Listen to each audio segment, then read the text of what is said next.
we know, or I know from other things that you've done, that you're a huge fan of Star Trek. So before I let you go, I've got a question for you. So this is related to Star Trek's ability to kind of predict where we are now to some extent reasonably well. So 5 decades ago, the original Star Trek series was already predicting technologies like touchscreens, Bluetooth headphones, 3D printing, virtual reality, CT scans, and the series was also a trailblazer in portraying diverse workforce that in the present, in most places, has not materialized in the way that Star Trek might have portrayed.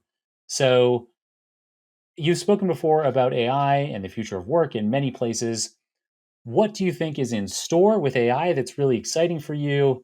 And you know, what do you think we can do to also continue to move in the direction of a workforce more and more like what Star Trek envisioned? So I loved what you were saying, and I got really excited because I do a lot of work in the future of work and trying to imagine what the future might look like. So just to sort of close the chapter on this agentic future, there are so many industries that are very much in their infancy, and some haven't even touched AI at all. And so my dream for how the workforce will evolve in this agentic future is that we should have a period of adoption and participation among industries that haven't really had the opportunity to get involved yet.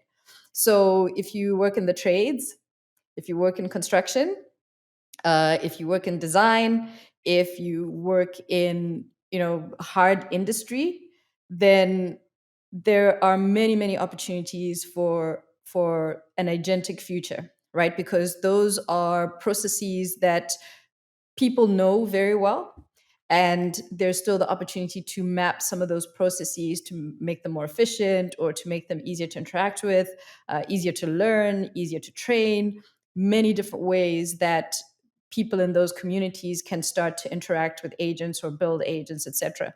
If you think about the SaaS models of before, where if you were an education institution, right, you'd have to have a separate system for your enrollments, for your recruitment, then your enrollment, then your staff, then your actual content delivery, then your content generation. All of those are multiple different software providers. And in an agentic future, uh, consider what that might look like if it happens in a more seamless way. Now, obviously, all the caveats around that we obviously have to be careful how we're using the artificial intelligence, and just because we can use it for certain functions doesn't mean we should.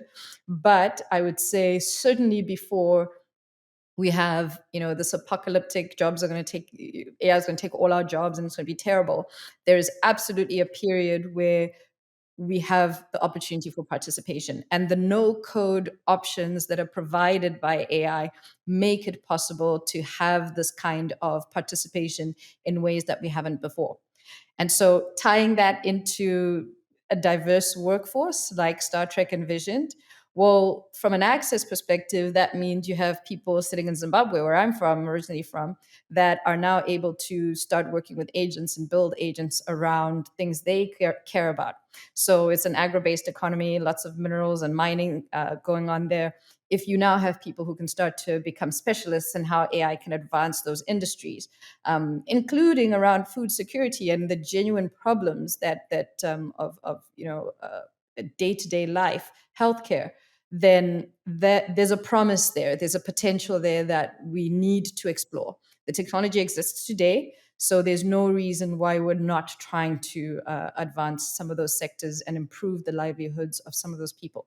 And then just more concretely, right? Diversity in the more, let's call it the Western sense or the more classic sense of having, female engineers and female heads of operations and female captains of starships, and then alien heads of departments and, everything in between, where whatever kind of entity, being, person that you are and what you bring to the table, if you have the right skill set to participate as part of this team, then it's possible for you, right? And so that is the dream and the promise of Star Trek. And maybe for now, we're not there yet for sure, but maybe for now, if we can just see it in science fiction, that does something, right? Because I grew up seeing female engineers and captains of enterprises, and so for me, that's not unreasonable. It's possible.